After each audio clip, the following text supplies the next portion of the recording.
think Silicon Valley does give you a framework of the standard startup model. And step one was product. Well, from the first bar in the garage, we made chocolate that we were proud of. And then is there product market fit? Well, then we went to our first farmer's market. We sold out immediately and we knew there was something there.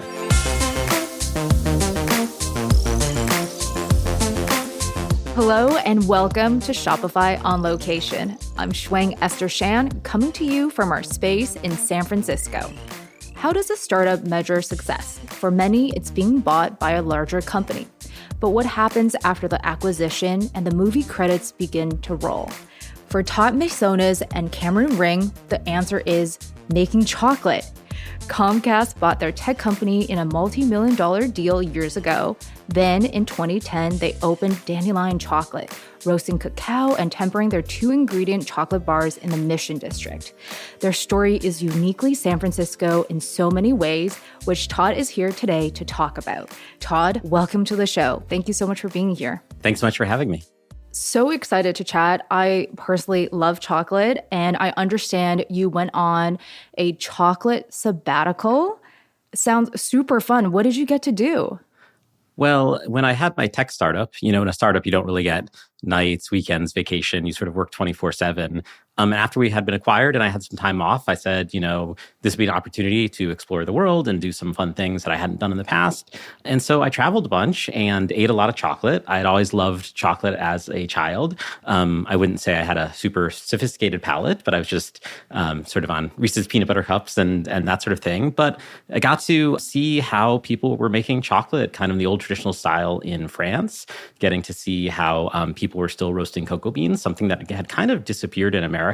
So kind of went around the world a little bit, got to try some chocolate. And then my friend Cameron and I, we took over a friend's garage and we started roasting up cocoa beans ourselves to see if we could make our own chocolate. At what point did you think to yourself, I want to actually build a business around chocolate? So when we started, we had not intended to start a company. We literally took over a friend's garage. At that point, there were maybe only 10 small companies in America making chocolate from the cocoa bean. So normally you go into a chocolate shop, they're a chocolatier. They might work with chocolate that's already been produced, but no one was really making chocolate from the bean itself.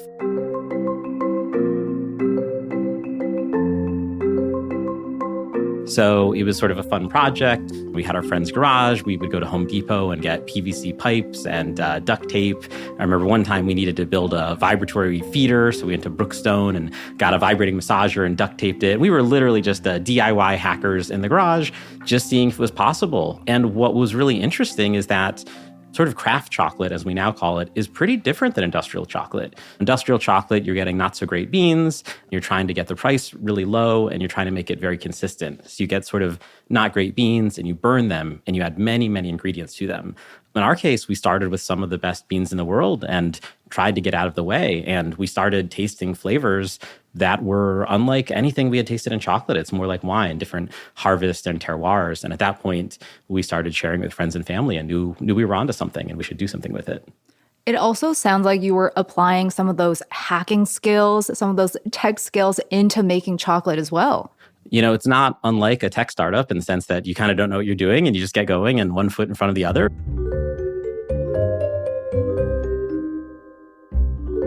We started with some cocoa beans. I remember the first time the UPS guy showed up in a suburban garage with sacks of beans. And, then we had to figure out how to roast them and take out the shell and start grinding them up and tempering them and do all the steps. But, the beans also don't come with roasting instructions. You actually have to figure out what's your philosophy on roasting. And so we used a lot of techniques that we kind of had used in our startup days with A/B testing and kind of like exploring the search space to find like the maxima and sort of say, okay, like how do we reason through this problem and how do we figure out the provably best flavor out of a set of beans? So we can all agree San Francisco is known for its tech environment, but you actually describe the city as a chocolate city with established brands like Ghirardelli, as well as being home to one of the first bean-to-bar chocolate makers. How has the city affected the business, and was it harder to compete with all these chocolate makers and start a new chocolate shop in the city? Yeah, so I think San Francisco has always been a chocolate city. If you look back, there was Ghirardelli, Guittard, Cho, even Scharfenberger started in the East Bay. It's kind of been the place where people get started for the last century and a half. I think now we're kind of one of the only small chocolate factories still in the city. I think there's lots of pros and cons about San Francisco. I would say a big benefit is, we are kind of in this capital of innovation where people are really thinking about how do you start companies and what are your philosophies of building a business and how do you even get off the ground and access to capital and access to great customers and access to people that are willing to take risks and have dreams. So that part has been amazing. And I think that Dandelion really only got off the ground because we were part of this set of people who kind of believe in what is possible. At the same time, unlike a tech startup, I feel like the tech startup, you just start typing and then you get users and then you're off to the races. But we have to build buildings and get permits and get machinery and so move actual atoms around. And so it's just like a much slower process and you deal with a lot more government regulations and a lot more sort of challenges of kind of the actual sort of real world. But on the balance, I would say being in San Francisco has been amazing.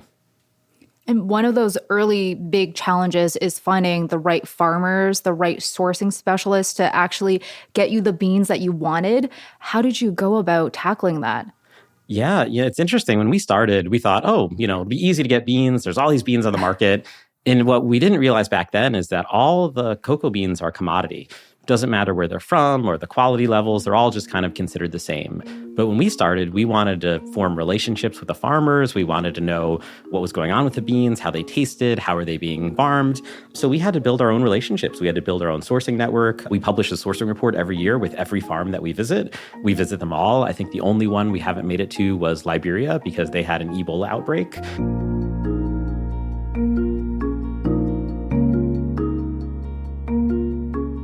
But for the most part, we are boots on the ground. We are meeting with the farmers. And our chocolate is pretty different than industrial chocolate. Our chocolate is 2-ingredient chocolate. So that means we just use cocoa beans and sugar. And in fact, we make a 100% bar that is a 1-ingredient chocolate bar. It is literally just ground up cocoa beans, ground up seeds. And so what that means is you have to get some of the world's best ingredients with the best genetics that have been fermented properly. And then we have to figure out how to roast them properly and then process them and conch them. So it just means that you have to get every part right and you actually have to do all of the real work on the ground to get those great beans. How did you know the right points to scale up? And how did you even tackle this process? Because it is so labor intensive. Yeah, well, I think that when we started, again, we weren't intending to start a business. We were just doing something because we thought it'd be fun and we thought it'd be awesome. And we thought it'd be great to change the world of chocolate. And, the youngest companies in this space are at least 100 years old, right? Like this is an area that's been pretty industrialized and pretty set in its ways for a long time. And we wanted to set out to change that. So we were just kind of hacking away in the garage. And then we built a small factory on Valencia Street, a factory and a cafe. And I didn't think it was going to be very busy. But then, I remember the first month we were open, we had to ration our chocolate bars. We had signs up saying you couldn't buy too many bars because I think that if we were solely motivated by the economics, there's a lot of things we would do differently to really sort of industrialize. But if all we did was become industrial chocolate, then kind of what's the point? And so not only did we need to figure out how to grow, but kind of like how to do it the right way for the right reasons and keep our integrity.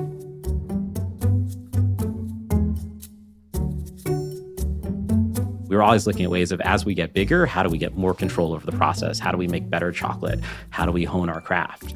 And so when we decided to scale up, it was really sort of, I think Silicon Valley does give you a framework of kind of the standard startup model. And, step one was, product. Do you have a great product? Well, from the first bar in the garage, we made chocolate that we were proud of. And then is there product market fit? Well, then we went to our first farmer's market and we didn't make a lot of chocolate. We sold out immediately and we knew there was something there. Well, then the question is, well, can you scale it? So what do you need to do to build a larger facility so you can actually sort of get there? If you have a small facility and small scale machinery, maybe you can only get to a certain size. Then there's a question of unit economics. If you're making all this chocolate, but you're losing on every bar that you make, then that's going to be a challenge. And then it's like, how do you get to channel profitability and then EBITDA profitability? And so you're just like, you're kind of walking up that progression. And that's kind of as it's been from day one, just making great chocolate, making people happy, and turning it into a business. Because I think founders in the food space challenge themselves with this balance all the time. You try to scale up production, but you're also trying to grow demand and making sure that this perishable good is actually consumed in the right timing of things. What tips do you have when you're trying to manage production, logistics, and growing demand as well? I mean, I think we've been pretty lucky in that the chocolate that we make has a very long shelf life. So we're not sort of as beholden to things expiring in a day or two, which I think would make it much harder logistically. But I'd say for us, it's really been about, how do we scale but keep our integrity? Again, like there is a playbook for industrial chocolate. There is a playbook for going big. There is a playbook for making sure the farmer doesn't make any money. But that's not what we set out to do. We set out to be part of this new American craft chocolate revolution, to change what chocolate can be. And, we're part of, when we started, there were only maybe 10 of us in America. And now there's over 200 craft chocolate makers in America alone. And the movement's gone global. So it's a lot like what happened to craft coffee and third wave coffee, but we're just maybe 20 years behind. So we're just kind of doing our part to show what's next in chocolate. And I know the team gets to be very involved in the process with origin trips, which I'm very excited to get into. I'm chatting with Todd Masonis, co-founder and CEO of Dandelion Chocolate. I hope you're enjoying our conversation. And if you haven't already, please subscribe or follow Shopify Masters wherever you get your podcasts and leave us a review or feedback for the show. Thank you.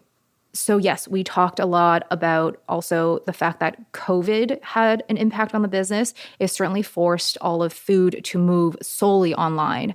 How has your experience shipping internationally and launching and managing this direct-to-consumer arm?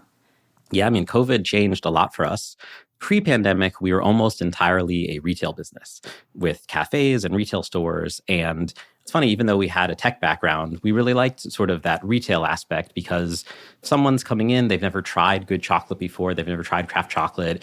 It's also very expensive. You want them to taste and to, maybe they'll like one bar or not the other. We'd like to show them how we're roasting and explain how we're different. And so we really believed that was sort of the main way. And during the pandemic, we had to close all of our stores in one day. All of our revenue essentially went to zero overnight. But speaking about the team, we tried very, very hard to keep the team whole and employed. And during the pandemic, we raised everyone's healthcare to Kaiser Platinum. We said that, pandemic is a time that everyone needs the best healthcare. Like, we need to do the right things. And so during the pandemic, we turned into an online business. We retrained baristas as web developers. We really got serious about our Shopify store and our pickup and delivery and all of that. And it's funny, we did about the same revenue in 2020 as 2019, but it was all this massive shift. And the thing that was funny, or I don't know, it was funny, it was scary at the time, funny in retrospect, is the retail sort of cafe business, people come in every day and they'll get a hot chocolate or a chocolate bar. It's pretty day in and day out, whereas the online business tends to be primarily seasonal gifting. And so all of 2020, we were making chocolate. We weren't selling any chocolate, and we weren't sure if we were going to make it. But then we sold all of the year's chocolate in 2 weeks online. So we sort of had to do this big bet on online. And now that we're out of the pandemic, we sort of now have two businesses. We have the retail business, which has come back sort of with a vengeance, and then the online business. And those tend to be pretty distinct businesses. So now, in some ways, even though that was a hard time, we came out stronger because of it. And I think Dandelion Chocolate is also about that in-store experience. I visited the Mission District store, also the Venetian store in Las Vegas. It definitely feels very zen, peaceful. So how did you take that in-person experience and bring it online and also intertwine a bit of education and entertainment in the shopping experience online? Yeah, I think for online, maybe we're not doing things the right way, but we're doing the way that we think makes sense to us, which is, we try not to be too salesy. We don't have lots of join our newsletter and 20% off and discount. It's really just, we make some of the best chocolate in the world, and we try to educate people on why our chocolate's different and why craft chocolate in general is good, and have opportunities for people to experience it. And, actually most of our online sales comes from a really core engaged base that, we'll have these limited edition, like even right now, we have a limited edition 4-ingredient cake that we just flew in from our Tokyo kitchen. And you can only get it once a year, and it's made with these eggs where the chickens mostly eat paprika and, basically the most absurd sort of purest cake you could get. And so our core base, we'll sort of announce the new thing and it'll sell out immediately. And so we're kind of not just trying to sell everything to everyone. We're just we have our own point of view and like people who want to be along for the ride with us. And then part of that ride is also having those relationships with farmers and getting to know them very well at origin, which is something you allow anyone in the company from barista to accountant to actually go on these trips. So yeah, talk to us about the relationship with farmers and helping those local economies. Yeah, for sure. So, as I said, we like to actually be boots on the ground and become friends with the producers who supply us with our most important thing, which are the cocoa beans. And so part of that is we have a sourcing team who's always there, but we also open up trips to our own staff members. We do origin trips a couple times a year where people can go to the farms. We actually have customer trips where customers can pay and come along. We even do sort of exchange programs between our factories or sometimes to origin. Again, we started the company because we just wanted to be awesome and we want to do the right thing. And part of that is like people should go to see origin and see the beans and get different life experiences and see new things. And, maybe the return is not always instantaneous or the return is not obvious, but I think in the long run, just doing things for the right reason ends up in a good spot. I think your story is so interesting and special. You did go through a successful acquisition and now you're making chocolate. What about Dandelion Chocolate makes it feel like it's a business that you still want to run and manage and grow along with it? I think in the chocolate world, there are so many new problems that you deal with every day. You've got, are you getting the right beans? Do you have the right equipment? Do you have you trained people the right way? Do you have the right retail experiences? Are you doing things online correctly? So it's just a really, really deep problem. I think the other thing that's a little different than your normal sort of startup play is, normal startup might be around 7 years. And then past that, it's kind of ancient history. It's sort of like, it's because of the VC portfolio construction model, you need a certain IRR. You've got a very traditional type of VC business that can exist. But we're part of a very different sort of business where the youngest company in our space is Valrhona, and I think they're turning 100 this year. So if we're successful, we would like to be part of that pantheon of companies that is around for a century or more. So we're trying to build something to last. We're not here for a quick flip. We're not here just to find a large company to buy us out. We want to do something real, and we want to see if we can build something that's going to be around for a while. And most of the growth with Dandelion is self-funded and self-sufficient. How come you didn't go through the process of looking for external investors or like more of the typical scale-up story? So we actually do have a bunch of investors. A lot of people have supported us. They tend to be venture capitalists, but not their firms, because your traditional VC model wouldn't fund something like this just because you have to be extremely patient. But if you actually look at some of the most successful companies in the world, like LVMH, those are the ones that the VC model would never fund because they just take forever to build and you have to be incredibly patient and you've got to really think about a premium brand. And so you kind of need to find people who believe in the vision and believe in being patient. And so we've been incredibly fortunate to be in a place like San Francisco where we can find like-minded people who would like to support us. Mm-hmm. And you mentioned that there is locations of Dandelion Chocolate in Japan and then also locations within California. Where else can we see Dandelion Chocolate and how do you pick the locations to expand to? Yeah, so we have 3 in San Francisco, Valencia, the larger factory in the Ferry Building. We have Las Vegas, and then we have 2 in Japan. And then what's next for us is we've been trying a lot of pop-ups to see what works and where things resonate. And based on kind of the pop-up information, but also looking at our customer data on Shopify, it seems like New York is the next big one for us. So we're really seriously considering trying to find a great space there and build out kind of like a small Valencia-style factory. That's kind of the next one we're really thinking about. So Dandelion Chocolate is also experimenting with a lot of different product lines. You've expanded from the 2-ingredient bar. There's that really cool chocolate cake you just talked about from Japan. And as well, you've been making chocolate truffles. Yeah, so confections is now a big part of the business, especially online. And so I actually brought some truffles for you to try today. These are our single origin truffle collection. And basically what it is 5 different origins. So these are just like our chocolate bars. Each one is from a different country. And so we've roasted and processed them differently, but they're essentially just the beans and sugar chocolate and with different flavor profiles per origin, but in truffle form. And actually, this was a sort of a pandemic experiment for us. Right after we created it, Consumer Reports actually had said this is one of the best boxes of chocolate in the country. And so it's sort of a different way of experiencing chocolate. Yes. Yeah. It sounds like you get to travel around the world and experience some of the different locations you source your chocolate beans. Tell us about the different flavor profiles and the different regions that these cacaos are coming from. For sure. So different origins have different flavor profiles. And so some can be sort of what we just call chocolatey. They taste like a normal chocolate bar, but maybe a little higher end. But some beans have a little bit more acid and taste like fruit, or are a little bit more floral or nutty. And so when we get a bag of beans, we have to roast them in many different ways, do many different taste tests to figure out how we want to process them. We never know what the bean wants to be, but we have to check it out. We tend to work with a lot of centralized fermenteries. So these are people who work in the community. They collect the wet beans, and they're very good at fermentation. And then we get the beans and we turn them into chocolate or truffles. Yeah, I think a lot of people don't understand the fact that fermentation actually has to happen at the farm location, and that process actually affects the flavor a lot. Oh, for sure. Yeah, some of the largest drivers in flavor in chocolate, or at least in craft chocolate, where we're actually sort of minimally processing the beans, is first the genetics. We tend to work with farms, for the most part, in Central and South America, where there's going to be more of those heirloom genetics, unique and interesting flavor profiles on their own.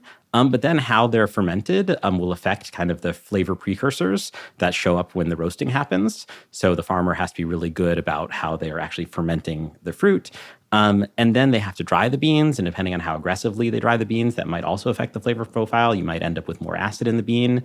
And then once they're already fermented and dried at origin, we get them. And then we have to figure out, okay, how are we going to roast these? Is it a heavy roast? Is it a light roast? And so we roast them in a particular way to get out the flavors that we like. And then there are a few other steps. One of them is called conching, where we're kind of mellowing out the chocolate. And that gives us another sort of lever. There's a joke in the chocolate making world, which is, what's the most important step in making chocolate? And the joke is, every step is the most important step in making chocolate because, we're starting with some of the world's best ingredients. We're usually paying at least 3 or 4 times even the fair trade price. And then we're turning them into chocolate. And we could, at any step along the way, we could mess it up. So if you start with the best ingredients, you can make some of the world's best chocolate. But if you start with not great ingredients, there's nothing you can do. How are you innovating with expanding into different product types? Yeah, well, it's fun because chocolate is so versatile. And at its core, we're really talking about 1 or 2 ingredient chocolate. But then the question is, what does that sort of ethos look like in truffle form or in cake form? Or we can do partnerships and collaborations with our friends who are other chocolatiers and look at things that they do well with chocolate and pair it with ours.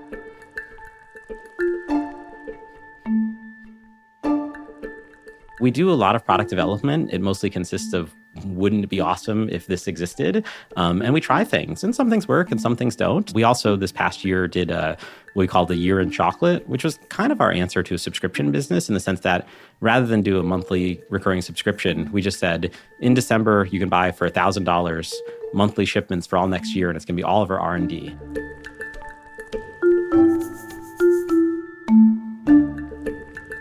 And so every month now we do R&D, crazy products, things we try, different pet projects, ideas to this core base of people who are really excited. And a lot of these will probably become real products next year, but it sort of gives an outlet for all that creativity, but it forces you to actually make a finished product. So that part's been awesome, is that it's kind of forced us to keep innovating. Sounds super fun. I would love to be on the taste testing or quality control board of that. To conclude, I think a lot of founders get intimidated of entering into the food space. They feel like it is oversaturated and it's also hard to compete. I guess, what advice do you have for those founders who might have an idea, but they're a little intimidated by the industry? I would say that being an entrepreneur is kind of one of the lowest barrier to entry jobs. It's just like, all you have to do is start. That's it. And so I think if you have an idea, it might work, it might not work, but you're certainly going to learn a lot once you try. And, worst case scenario, it fails and you go back to what you've already been doing. So your kind of like risk profile is you're already kind of living your worst case scenario. So you might as well give it a shot. So I don't know. I'm of the mindset of give it a shot, get out there, 1 foot in front of the other. And then, once you actually have data on what's working, don't worry about the problems that you don't have yet. Just worry about the problems you do. So just get going. Awesome. Well, thanks so much for being here, Todd. Thanks so much for having me. That's Todd Masonis of Dandelion Chocolate. And thank you for joining us on this special episode of Shopify Masters.